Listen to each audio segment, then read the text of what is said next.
Slow ലിവിങ്ങിൻ്റെ ഭാഗമായിട്ടും കൂടിയാണ് കേട്ടോ നമ്മൾ 2025 അതായത് 2 ആഴ്ചേനുള്ളിൽ നമുക്ക് എന്തെങ്കിലും ഒരു മാറ്റങ്ങൾ കൊണ്ടുവരണം എന്നുള്ളത്. അതിൻ്റെ ഭാഗമായിട്ടാണ് ഒരു ബ്രേക്ക്ഫാസ്റ്റൊക്കെ കഴിച്ചതിന് ശേഷം ഞാൻ ഇങ്ങനൊരു ബുക്ക് വായിക്കുന്നത്. ഈ ബുക്കിൽ പറഞ്ഞിട്ടുള്ള ഒരുപാട് കാര്യങ്ങൾ നമ്മുടെ സ്വന്തമായിട്ടുള്ള സബ് കോൺഷ്യസ് മൈൻഡിനെ ആക്റ്റീവാക്കാൻ വേണ്ടിയിട്ടും നമുക്ക് ഹാപ്പിനെസ് തരുന്ന കാര്യമാണ്. ഞാൻ ബുക്ക് വായിക്കാനുള്ളത് അങ്ങനെ ഭയങ്കര വായനയൊന്നുമില്ലെങ്കിലും ഇടയ്ക്കൊക്കെ ഞാൻ വായിക്കും. എനിക്ക് ബുക്ക് വായിക്കുന്നതിന് ഭയങ്കര സന്തോഷം കിട്ടാറുമുണ്ട്. അതുകൊണ്ടാണ് ഞാനൊരു ബുക്ക് എഴുതിയിട്ടുള്ളത് കേട്ടോ, സ്ട്രോങ്ങർ ദാൻ യെസ്റ്റർഡേ എന്ന് പറഞ്ഞിട്ട്. ഇന്നാണെങ്കിലും ഓരോ ബുക്കിൽ ഓരോ കാര്യങ്ങൾ നമ്മളെ മൈൻഡിലേക്ക് വരിക. ഇന്ന് വന്നിട്ടുള്ളത് ഈ പറഞ്ഞ പോലെ എങ്ങനെ സന്തോഷമായിട്ട് ഇരിക്കുക എന്നുള്ളത് തന്നെയാണ് കേട്ടോ.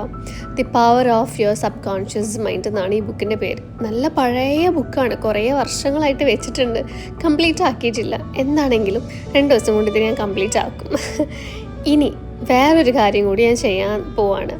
അതായത് വീട്ടിലുള്ള ബാക്കിയുള്ള ഫുഡുകൾ എപ്പോഴും നമ്മൾ ട്രാഷ് ചെയ്യല്ലേ. ഇവിടെ പൂച്ചകൾക്കൊക്കെ ഇങ്ങനെ പുറത്തിട്ട് കൊടുക്കാൻ ഇങ്ങനെ ഒരു സ്പേസിൽ എപ്പോഴും വെച്ച് കൊടുക്കുന്നത് കണ്ടിട്ടുണ്ട്. ഞാൻ എൻ്റെ വീട്ടിൽ അമ്മയും പപ്പിയൊക്കെ ഇങ്ങനെ നല്ല ചൂടുള്ള സമയത്ത് വെള്ളം കൊണ്ട് വെക്കും ഒരു പാത്രത്തിൽ, ഞാൻ കണ്ടിട്ടുണ്ട്. അതേപോലെ തന്നെ എല്ലാ റിലീജിയസിലും പറയുന്ന കാര്യമാണ്. അതായത് നമ്മുടെ പക്ഷി മൃഗങ്ങൾക്കൊക്കെ വെള്ളം ഭക്ഷണം കൊടുക്കുന്നത് നമ്മൾ ഓറേനെ ഭയങ്കരമായിട്ട് ഡെവലപ്പ് ചെയ്യും എന്നുള്ളത്, ബൂസ്റ്റ് ചെയ്യുന്നു. ഓരോ ബൂസ്റ്റ് ചെയ്യാൻ വേണ്ടി മാത്രമല്ല, എനിക്ക് ഈ ഒരു ക്ലൈമറ്റും കുറേ ബേർഡ്സ് വന്നിട്ട് ഇങ്ങനെ ഭക്ഷണം കഴിക്കുന്നത്, ഭക്ഷണം അല്ലെങ്കിൽ കൊത്തി കൊത്തി കൊത്തി കളിക്കുന്നത് കാണുമ്പോൾ എനിക്ക് ഭയങ്കര സന്തോഷം തോന്നിയിട്ട് ഞാൻ കുറച്ച് അരിമണികളൊക്കെ എടുത്തിട്ട് ഇങ്ങനെ ആ ഫ്രണ്ടിൽ ഈ ഒരു ഭാഗത്ത് എപ്പോഴും എല്ലാവരും വെള്ളമൊക്കെ വെച്ച് കൊടുക്കുന്നത് കാണാം. ഞാനും ഒന്നുകൊണ്ട് വെച്ച് കൊടുത്തു കേട്ടോ. എന്തോരം കിളികൾ ഇവിടെ തത്തകളെയൊക്കെ കാണാം. നമ്മുടെ നാട്ടിലൊക്കെ മിസ്സായിക്കൊണ്ടിരിക്കുകയല്ലേ തത്ത, എന്തോരം തത്തകൾ അവിടെ ഉള്ളതെന്ന് അറിയാം. അത് കണ്ടപ്പം മിച്ചമാണെങ്കിലും ജനവാതിൽ കൂടി നോക്കിയിട്ട് എൻ്റെ അടുത്തേക്ക് ഓടി വരാൻ വേണ്ടിയിട്ട് കാത്തു നിൽക്കുന്നുണ്ട്. വരട്ടേന്ന് മുകളിൽ നിന്ന് ചോദിക്കുന്നുണ്ട്.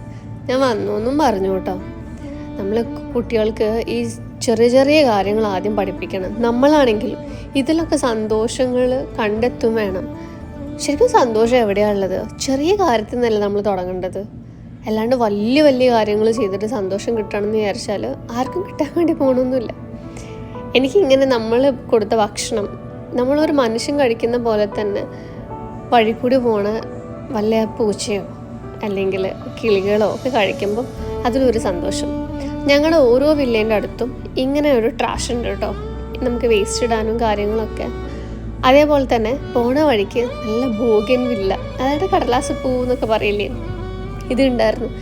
എനിക്കിങ്ങനെ നല്ല സ്ഥലം കണ്ടാൽ അപ്പം വീഡിയോ എടുത്ത് വെക്കുക, അല്ലെങ്കിൽ ഫോട്ടോസ് എടുത്തിട്ട് ഞാൻ എടുത്ത് വെക്കും. നമുക്ക് എപ്പോഴെങ്കിലും കണ്ടൻറ്റിന് വേണ്ടിയിട്ട് യൂസ് ചെയ്യാം, പ്രത്യേകിച്ച് ഇൻസ്റ്റാഗ്രാമിന് കേട്ടോ.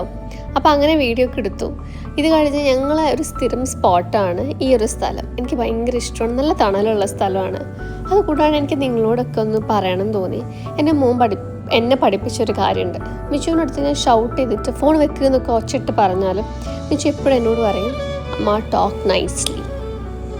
അവനടുത്ത് നല്ല സമാധാനത്തിൽ മിച്ചു എത്ര നേരം ഫോൺ കാണുന്നു, ഒന്ന് ഫോൺ വെച്ചേന്ന് പറഞ്ഞാൽ അവൻ അപ്പം ഓഫാക്കിയിട്ട് എനിക്ക് തരും. അതിൽ നിന്നിട്ട് മനസ്സിലാക്കിയൊരു കാര്യമുണ്ട്, നമ്മളെ ഫ്രസ്ട്രേഷനും കാര്യങ്ങളും നമ്മൾ കുഞ്ഞു മക്കളായാലും അവരുടെ അടുത്ത് കൊടുക്കുമ്പോൾ അവരത് എങ്ങനെയാണ് എടുക്കുന്നതെന്നുള്ളത് നമ്മൾ ചിന്തിക്കണം അല്ലേ. അവൻ കുഞ്ഞാണെങ്കിൽ അവൻ പലതും എന്നെ പഠിപ്പിക്കുന്നുണ്ട് എന്നുള്ളത് എനിക്ക് പിന്നീട് മനസ്സിലാവുന്നത്. എത്ര പേർക്ക് അങ്ങനെ അനുഭവം ഉണ്ട് എന്ന് എനിക്ക് അറിഞ്ഞുകൂടാ കേട്ടോ. പക്ഷെ ഇത്ര ചെറുതാകുമ്പോഴേ അവൻ അത് റിയലൈസ് ചെയ്തിട്ട് അവൻ അങ്ങനെ അവൻ്റെ അടുത്ത് അങ്ങനെ സംസാരിച്ചാലേ അവൻ ഇങ്ങനെ ബിഹേവ് ചെയ്യുള്ളൂ എന്നുള്ളത്. എന്താല്ലേ, എനിക്കത് ഭയങ്കര ഒരു ക്യൂരിയസ് ആയിപ്പോയി അങ്ങനെ അവൻ പറഞ്ഞപ്പം. എന്തൊക്കെയായാലും ഞങ്ങൾ കുറച്ച് നടക്കുന്ന ഈ ഒരു ഏരിയയിൽ ഇങ്ങനെ കുറച്ച് കാര്യങ്ങളൊക്കെ കാണാൻ വേണ്ടി പറ്റും കേട്ടോ. അതിനടുത്ത് തന്നെ ഇങ്ങനെ ഫുള്ള് ബോഗൻവില്ല ഇങ്ങനെ ബുഷായിട്ട് ഇങ്ങനെ നിൽക്കുന്നുണ്ടായിരുന്നു. എൻ്റെ അമ്മ ഇങ്ങനെ കണ്ടിട്ടുണ്ടെങ്കിൽ കുറച്ച് അതിൻ്റെ ചില്ലകളൊക്കെ പൊട്ടിച്ചിട്ട് വീട്ടിൽ കൊണ്ട് കുഴിച്ചിടായിരുന്നു. എനിക്ക് ബാക്കിൽ നിന്നിട്ട് മിച്ചുമാണ് പറഞ്ഞു തരുന്നത്, അമ്മ പൂവെടുത്തിട്ട് ഇങ്ങനെ ചെവിയിൽ വെക്കൂ, ഒന്നിങ്ങനെ പോസ് ചെയ്ത് നിൽക്കൂ എന്നൊക്കെ പറഞ്ഞിട്ട് മോനാട്ടോ എനിക്ക് വീഡിയോ എടുത്ത് തന്നിട്ടുണ്ടായത്. ഞങ്ങൾ വരുമ്പോഴേക്ക് ഞങ്ങൾ കൊടുത്ത ആ ഒരു അരിമണികളൊക്കെ കിളികൾ കൊത്തി തിന്നുന്നുണ്ടായിരുന്നു. ഭയങ്കര സന്തോഷം തോന്നിയേ. പോയി വന്നപ്പം ഒന്ന് സ്കിൻ കെയർ, കുറേ ആയൊരു ഫേസ് മാസ്ക് ഒക്കെ ഇട്ടിട്ട് ഇത്ര വർഷങ്ങൾക്ക് മുന്നേ മമാഅർത്ത് ആയിട്ട് കൊളാബറേറ്റ് ചെയ്യുന്ന സമയത്ത് അയച്ചു തന്ന കുറച്ച് എന്താണ് ക്ലേ മാസ്ക് ആണ്. ശരിക്കും ഇത് ഓയിലി സ്കിന്നിനുള്ളതാണ്, പക്ഷേ ഞാൻ എന്താണെങ്കിലും സ്കിന്നിൽ അപ്ലൈ ചെയ്യുകയാണ് കേട്ടോ. എത്ര നല്ലതാണെന്നൊക്കെ ചോദിച്ചിട്ടുണ്ടെങ്കിൽ എൻ്റേത് കുറച്ച് ഡ്രൈ സ്കിന്നാണ്, പക്ഷേ ഇത് ഓയിലി സ്കിന്നിന് വേണ്ടിയിട്ടുള്ളതാണ്. ഓയിൽ ആക്നി റിമൂവലിനൊക്കെ വേണ്ടിയിട്ടുള്ളൊരു ക്ലേ മാസ്ക് ആണ്. പക്ഷെ ഞാൻ എപ്പോഴും ഇത് കുറച്ച് ഡ്രൈ ആവോ ഇല്ലയോ എന്ന് എനിക്കറിയില്ല. കാരണം ഞാൻ ഇത് കഴിഞ്ഞതും എൻ്റെ സ്കിൻ കെയർ ചെയ്യുന്നതിനെ കൊണ്ട് തന്നെ, സ്കിൻ കെയർ എപ്പോഴും ഡ്രൈ സ്കിന്നിന് വേണ്ടിയിട്ടുള്ളത് ചെയ്യുന്നതിനെ കൊണ്ട് എനിക്ക് ആ ഡ്രൈ ആയിട്ട് ചെയ്യാറില്ല, അല്ലെങ്കിൽ ചെയ്തിട്ടില്ല. ഞാനിത് കുറേ കാലങ്ങൾക്ക് ശേഷം വീണ്ടും ഞാൻ എന്തെങ്കിലും ഒന്ന് ഫേസ് മാസ്ക് ഇടണം എന്ന് വിചാരിച്ച് നോക്കിയപ്പം കിട്ടിയൊരു പ്രൊഡക്റ്റാണ്. അതുകൊണ്ട് അത് അങ്ങനെ ഇട്ടിട്ട് പോവുകയാണ്. ഞാൻ പിന്നെയും പറഞ്ഞത് പ്രൊമോഷനല്ല, അതിനെക്കൊണ്ട് നിങ്ങൾക്ക് വേണമെങ്കിൽ വാങ്ങാം. ഞാൻ ഡിസ്ക്രിപ്ഷനിൽ എല്ലാ കാര്യങ്ങളും ഞാൻ കൊടുക്കുന്നുണ്ട്. കുഴപ്പമില്ല കേട്ടോ. ഇതിട്ടിട്ട് ഇത് ഞാനൊന്ന് ഉണങ്ങുന്നത് വരെ ഇങ്ങനെ വെച്ചുകൊണ്ടിരിക്കുന്നുണ്ട്. വെച്ചതിന് ശേഷം ഫേസ് കഴുകും. ഞാൻ ഒന്ന് കുളിക്കാൻ പോണതിന് മുന്നേ ഒന്ന് സ്കിൻ കെയർ അല്ലെങ്കിൽ എന്തെങ്കിലും ഒന്ന് ചെയ്യാം എന്ന് വിചാരിച്ചിട്ട് ചെയ്യുന്നൊരു കാര്യം മാത്രമാണ്. ഇതിങ്ങനെ മസ്റ്റായിട്ട് ചെയ്യുന്നൊരു കാര്യമാണോ ചോദിച്ചാൽ ഒട്ടുമല്ല. അപ്പോൾ നമ്മൾ ഏകദേശം കണ്ടു ഇങ്ങനെ ഉണങ്ങിയിട്ടുണ്ട്. ഇത്ര ഉണങ്ങിയാൽ മതി. ഇപ്പം തന്നെ ഇങ്ങനെ മുഖം ഇങ്ങനെ ചുളിവ് വന്ന പോലെ എനിക്ക് ഫീൽ ചെയ്യുന്നുണ്ട്. എനിക്കിങ്ങനെ ഭയങ്കര ഡ്രൈ ആക്കി വെക്കുന്നതിനോട് എനിക്ക് ഒട്ടും താല്പര്യമില്ലാത്ത ഒരാളാണ്. ഡ്രസ്സൊക്കെ മാറ്റി സ്കിൻ കെയർ ഒക്കെ കഴിഞ്ഞിട്ട് ഞാൻ വന്നിട്ട് എനിക്ക് കുറച്ച് പണിയുണ്ട്. കുറച്ച് കാര്യങ്ങൾ ഞാൻ എക്സ്ട്രാ ചെയ്യുന്നതിനെ കൊണ്ട് അതിൻ്റെ കുറച്ച് കാര്യങ്ങളൊക്കെ എനിക്ക് ചെയ്യാൻ വേണ്ടിയിട്ടുണ്ട്. അപ്പം ഇങ്ങനത്തെ സമയങ്ങളിൽ എനിക്ക് എപ്പോഴും എന്നെ എൻഗേജ് ആയി വെച്ചിട്ടില്ലെങ്കിൽ എനിക്ക് ഇങ്ങനെ തോട്ട്സ് വന്നുകൊണ്ടിരിക്കും. ഞാൻ പല കാര്യങ്ങളും ചിന്തിച്ചുകൊണ്ടിരിക്കും. ഇപ്പോൾ കുറച്ച് ദിവസമായിട്ട് എനിക്ക് വീഡിയോ എടുക്കണം, കോണ്ടൻറ്റ് ചെയ്യണം, അങ്ങനത്തെ കാര്യങ്ങളുള്ളതിനെ കൊണ്ട് തന്നെ ഞാൻ ഫുള്ളി എൻഗേജ്ഡ് ആണ്. ഞാൻ അതിനെ പറ്റിയിട്ടാണ് ചിന്തിച്ചുകൊണ്ടിരിക്കുന്നത്. ഇല്ലയെന്ന് വെച്ചിട്ടുണ്ടെങ്കിൽ ഞാൻ എപ്പോഴും ചിന്തിക്കുക എൻ്റെ പാസ്റ്റ് കഴിഞ്ഞു പോയ കാര്യങ്ങൾ, ഇവരെന്തിനാ എന്നോട് ഇങ്ങനെ സംസാരിച്ച്, ഇവരെന്തിനാ എന്നോട് ഇങ്ങനെ ചെയ്തത്, ഇങ്ങനത്തെ കാര്യങ്ങളാണ് ഞാൻ ചിന്തിക്കാറുള്ളത്. ഇപ്പോൾ ആണെങ്കിൽ ഞാൻ കോൺഷ്യസ്ലി എടുത്തൊരു എഫേർട്ടാണ് എനിക്കിങ്ങനത്തെ ചിന്തകളെ ഒന്ന് മാറ്റി നിർത്തണം, എനിക്കിങ്ങനത്തെ ചിന്തകൾ എൻ്റെ മൈൻഡിലേക്ക് വരണ്ട എന്നുള്ളത്. നിങ്ങൾ ഈ തോക്കൊന്നും കാണുമ്പോൾ പേടിക്കണ്ട കേട്ടോ. മിച്ചുകൊണ്ട് ഈ കളിക്കുന്ന നമ്മൾ പണ്ടത്തെ ക്യാപ്സ് ഓർമ്മ ഉണ്ടോ? ഈ ക്യാപ്സിന് പകരം ഇപ്പം നമ്മുടെ നാട്ടിലൊക്കെ ഇത് അവൈലബിൾ ആണെന്ന് തോന്നുന്നു. ഇവിടെ ഈ ഒരു അടുത്തുള്ളൊരു പീടികയിൽ ബക്കാലയിൽ ഇത് കിട്ടുന്നതിനെ കൊണ്ട് മിച്ചു വാങ്ങിച്ചിട്ട് കളിക്കുകയാണ്. ഇത് കണ്ടപ്പം കുറേ എനിക്ക് നൊസ്റ്റു അടിച്ച് ഞാനും ഇതും ഇന്നലെ കുറേ നേരം ഇരുന്ന് സംസാരിച്ച്. പണ്ട് നമുക്ക് ഈ ക്യാപ്സ് വരുന്ന ആ ഒരു പെട്ടിയൊക്കെ ഓർമ്മ ഉണ്ട് നിങ്ങൾക്ക്, ഒരു പിങ്ക് കളറ്, അതൊക്കെ കുറേ ഞങ്ങളും സംസാരിച്ചു കേട്ടോ. നല്ല രസമായിരുന്നു. നമ്മൾ ക്യാപ്സ് എല്ലാം കൂടി ഇങ്ങനെ ഒരുമിച്ചിട്ടിട്ട് നട്ടും ബോൾട്ടും ഇട്ടിട്ട് ഇങ്ങനെ വലിച്ചൊക്കെ എറിഞ്ഞ് പൊട്ടിക്കാറൊക്കെ അല്ലേ. അതൊക്കെ എന്തെങ്കിലും ആവട്ടെ. ഞാൻ എന്താണെങ്കിലും എൻ്റെ കുളിയൊക്കെ കഴിഞ്ഞതിന് ശേഷം എൻ്റെ സ്കിൻ കെയറും കാര്യങ്ങളൊക്കെ കഴിഞ്ഞ് ഞാനിപ്പോൾ എന്താക്കി ഒരു ലിപ്സ്റ്റിക്ക് എടുത്തിട്ട് ജസ്റ്റ് ഒന്ന് ഇടാൻ വേണ്ടിയിട്ട് പോയി. ലിപ്സ്റ്റിക്ക് ഒന്ന് ഇട്ട് നോക്കി. എനിക്കിങ്ങനെ ഫുള്ളായിട്ട് ഇങ്ങനെ ബെയറായിട്ട് ഇങ്ങനെ ഒന്നുമില്ലാണ്ട് ഇങ്ങനെ നിൽക്കുമ്പോൾ എനിക്കിങ്ങനെ ഉറക്കം തൂങ്ങിയ പോലെയോ അല്ലെങ്കിൽ ഞാൻ ഭയങ്കര ഡള്ളായ പോലെ എനിക്ക് തോന്നും. അപ്പം ഞാനൊരു ഹുദാ ബ്യൂട്ടീൻ്റെ എനിക്ക് തോന്നുന്നു ബോംഷെല്ലാണ് തോന്നുന്നത്. അതെന്നെ ഭയങ്കരമായിട്ട് എൻ്റെ സ്കിന്നിനെ കോംപ്ലിമെൻറ്റ് ചെയ്യുന്ന ഒരു കളറായതിനെ കൊണ്ട് ജസ്റ്റ് ഇട്ടു കേട്ടോ. അതിനുശേഷം ഞാൻ ഉച്ചയ്ക്ക് വേണ്ടിയിട്ട് ലഞ്ചും ഡിന്നറും ഞങ്ങൾ ഫുഡ് സെയിമാണ്. അപ്പം ഇന്നൊരു മീൻ വറുത്തതും ഒരു മോര് കറിയും അതേപോലെ തന്നെ പപ്പടം, അച്ചാർ, ഇതാണ് നമ്മുടെ ഡിന്നറും ലഞ്ചും ഒക്കെ. എനിക്കിങ്ങനെ രാത്രി ആയാൽ ചില വീട്ടിലൊക്കെ വേറെ ഫുഡാണ് ഉണ്ടാക്കുക. എൻ്റെ വീട്ടിൽ രാത്രി വേറെ ഫുഡ് ഉണ്ടാക്കും. ഏത് നേരം അടുക്കളയിൽ നിൽക്കുക എന്നുള്ളത് നിങ്ങൾക്ക് ഇഷ്ടമാണെങ്കിൽ നിങ്ങൾ ചെയ്തോളൂ. എനിക്ക് അത്ര നേരം നിന്നിട്ട് കുറേ നേരം ഇങ്ങനെ ഫുഡ് ഉണ്ടാക്കൽ മാത്രമായിട്ട് വീട്ടിലിരിക്കുക എന്നുള്ളത് എനിക്കെന്താ താല്പര്യമില്ല. എനിക്ക് ഫുഡ് ഉണ്ടാക്കാൻ ഇഷ്ടമാണ്. എനിക്ക് കുറച്ച് പേർക്ക് ഫുഡ് ഉണ്ടാക്കുക അല്ലെങ്കിൽ നാടൻ ഫുഡ് കിട്ടും. എനിക്കിങ്ങനെ ഭയങ്കര ഇംഗ്ലീഷ്, യൂറോപ്യൻ ഇങ്ങനത്തെ സാധനങ്ങളൊന്നും എനിക്ക് അറിയത്തില്ല. പക്ഷേ എനിക്ക് നാടൻ ഫുഡ് ഉണ്ടാക്കാൻ എനിക്ക് ഇഷ്ടമാണ്.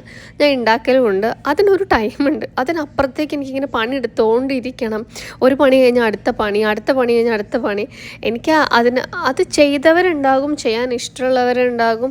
ഇനി അത് നിർവാഹം ഇല്ലാണ്ട് അത് ചെയ്തേ പറ്റുള്ളൂ എന്ന് വിചാരിക്കുന്നവരുണ്ടാകും. ഞാൻ ആ 2 കാറ്റഗറിയിലുള്ള ആൾക്കാരല്ല. എനിക്കിതേ ചെയ്യാൻ പറ്റുള്ളൂ, ഞാൻ അത്രയും ചെയ്യുള്ളൂ. ഇപ്പോൾ എൻ്റെ ഹസ്ബൻഡാണെങ്കിൽ എൻ്റെ അടുത്ത് പറയാം, നീ കുറച്ച് ചെയ്തിട്ട് അത് നിർത്ത് അല്ലെങ്കിൽ വന്നിട്ട് ഇരിക്കുമെന്ന് എന്നോട് പറയും. അപ്പം ഓരോരുത്തരുടെ കൂടുതലുള്ള ആൾക്കാരും അങ്ങനെ ആയിരിക്കണം. മനസ്സിലായില്ലേ?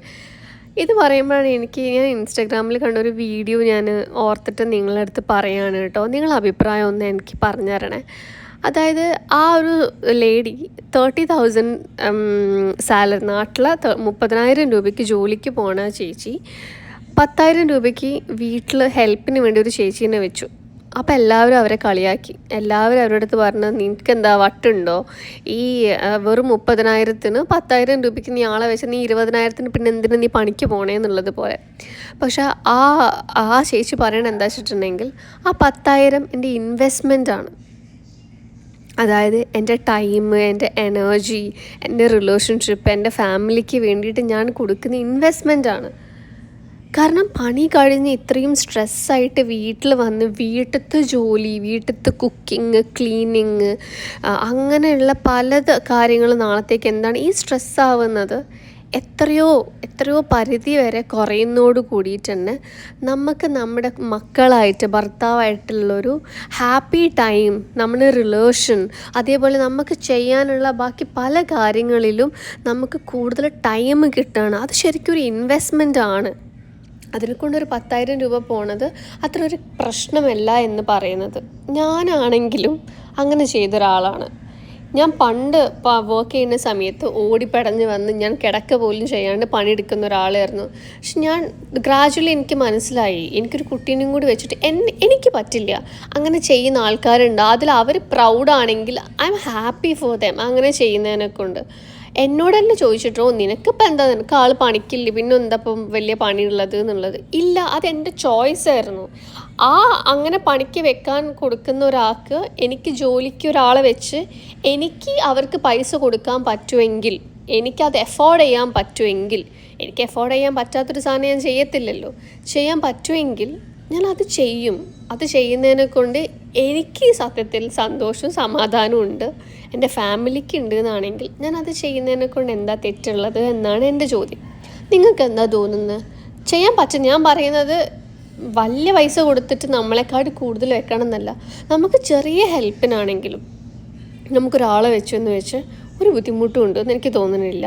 പക്ഷെ അതൊന്ന് അവനവന് കൈകൊണ്ട് അത് പൈസ കൊടുക്കാൻ വേണ്ടി പറ്റുന്നതാണെങ്കിൽ, ഞാൻ പറയുന്നത് ഞാൻ ജോലിക്ക് പോവാൻ പറ്റാണ്ടോ അല്ലെങ്കിൽ ഞാൻ വീട്ടിലിരിക്കുമ്പോൾ ഒരാളെ വെച്ചിട്ട് എൻ്റെ ഭർത്താവ് അതിന് വേണ്ടി പൈസ കൊടുക്കണം എന്നുള്ളതല്ല പറഞ്ഞത്.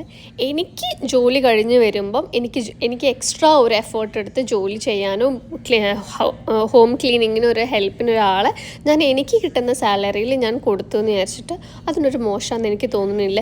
ഈ ഒരു സജഷൻ ബേസിക്കലി എനിക്ക് തന്നിട്ടുള്ളത് എൻ്റെ ഹസ്ബൻഡാണ്. അതാണ് വേറൊരു വലിയൊരു കാര്യം. എന്നോട് മിതുവാണ് പറഞ്ഞത്, സിമി നീ ഇങ്ങനെ ഒരാളെ വെച്ചാൽ നീ ഭയങ്കര ഫ്രീ ആവുന്നു. അത് ശരിക്കും ഫ്രീ ആയിരുന്നു. നമുക്ക് വീട്ടിൽ കയറി വരുമ്പം തന്നെ നമുക്കൊരു ഒരു സമാധാനം സന്തോഷമൊക്കെ ഉണ്ടാകും. അപ്പോൾ നിങ്ങൾ അഭിപ്രായം കൂടി പറയൂട്ടോ. ഇതും ഒരു സന്തോഷത്തിൻ്റെ ഒക്കെ ഒരു ഭാഗമായിട്ട് തന്നെയാണ് ഞാനും കാണുന്നത്, നാട്ടിൽ നിന്ന് ആരെങ്കിലും കാണുകയാണെങ്കിൽ. അപ്പം നമ്മുടെ ലഞ്ചും ഡിന്നറൊക്കെ ഏകദേശമായി. മീൻ പൊരിക്കാനുള്ളത് ബാക്കിയുണ്ട്. ഇത് എനിക്കും മിച്ചുനും വേണ്ടിയിട്ട് മാത്രം എടുത്തതാണ്. ബാക്കി ഞാൻ ഓൾറെഡി ഫ്രിഡ്ജിൽ വെച്ചിട്ടുണ്ട്, ഹസ്ബൻഡിന് ഈവനിങ് വന്നിട്ട് ആക്കി കൊടുക്കാൻ വേണ്ടിയിട്ട്. ഇനി ഈവനിങ് ടൈം മിച്ചുനൊന്ന് ഉറക്കണം, ഫുഡ് കൊടുക്കണം, ഉറക്കണം. ഇത് കഴിഞ്ഞിട്ട് ഹസ്ബൻഡ് വരും. എനിക്ക് ഫുള്ള് വീഡിയോ എടുക്കാൻ വേണ്ടി പറ്റുമോ എന്നുള്ളത് എനിക്കറിയില്ല. അതിനുശേഷം ഇന്നത്തെ ഒരു അജണ്ട എന്താ വെച്ചിട്ടുണ്ടെങ്കിൽ ഞങ്ങൾക്കൊന്ന് സിനിമ കാണണം.